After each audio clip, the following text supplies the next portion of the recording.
Hello नमस्कार. आज मी ते खानदेशातली स्पेशल आणि फेमस अशी भजींची आमटी बनवणार आहे. भजींची आमटी बनवण्यासाठी मी ते कांदा भाजून घेतला आहे, खोबरं पण छान भाजून घेतलं आहे. मिक्सरमध्ये बारीक अशी पूड बनवतो तसं एकदम बारीक पाणी टाकून आपल्याला पेस्ट बनवून घ्यायचं आहे. मसाला माझ्याकडे हा काळा मसाला होता, मी तोच वापरते. फक्त तेल टाकलं आहे 2 पळ्या कढईमध्ये आणि छान मसाला घातला आहे वरतून.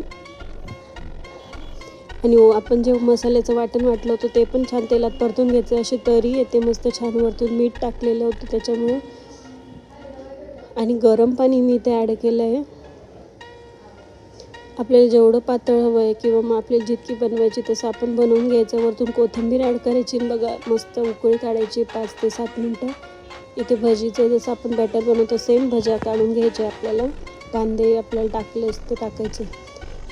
तयार आहे. Please do like subscribe.